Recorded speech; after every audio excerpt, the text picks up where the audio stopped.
This is for the arrivals hall at the MHJIT, the Mammatus International Terminal, which is Terminal F now at the Atlanta airport. They contacted me about 2 years ago and asked me to submit a concept.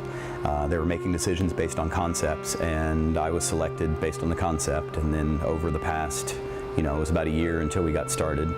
And last summer we started with designs, and final design was decided upon in early January.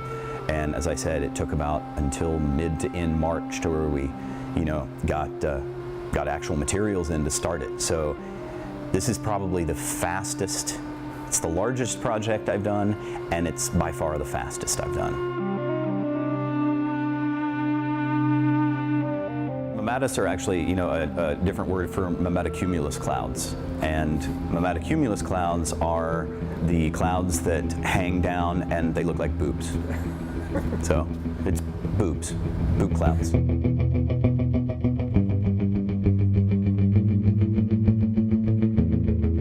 I don't have an object. There's no object of my sentence. I'm not trying to refer to anything. Yeah, definitely no message.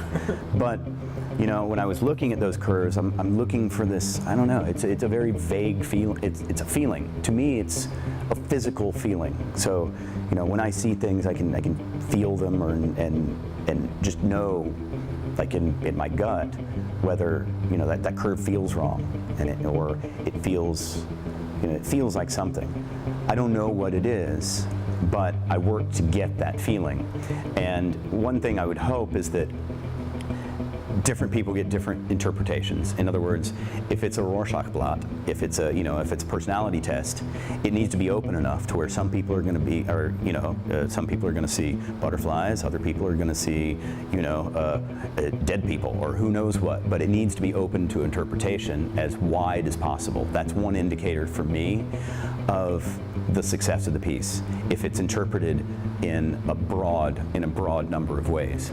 And otherwise, it's just meant to be experienced. The curves should feel good. They're, the seams, when you're walking underneath them, it should just feel, I don't know, I grew up on the beach. When you walk in the dunes, it just feels good, So there is that general, and I know there's no political concern in it. There's no message.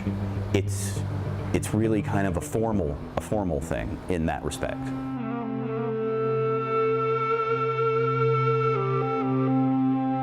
My goal for this piece, considering that it's in a pretty well-lit space that has the entire north side as window, up 28 feet by 300 feet is north-facing window.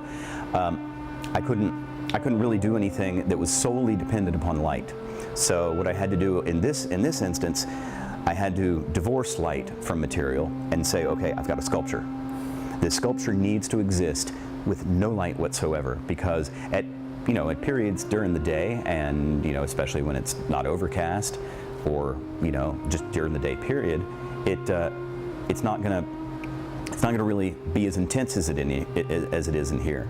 Knowing that, I had to design the sculpture on its own and have that exist on its own merit, and then add the light to it.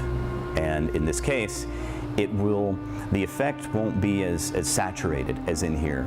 But I think what's going to happen is the bowls will feel full with color, and it will still allow you to look through the bowls. If you have a different color that's 3 bowls away, you can see through to that different color. So in this case, the light is really more of an accent into the sculpture itself. I guess the other side of what this is about is really about engineering.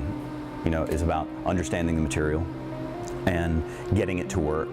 And then when I get into, because I love the engineering part, I love, if I don't spend weeks figuring out how the thing works, I'm kind of not fulfilled. I like that challenge. I like diving into a sketchbook for, a full sketchbook of 200 pages, just to try to figure out how to make this thing move like I need it to.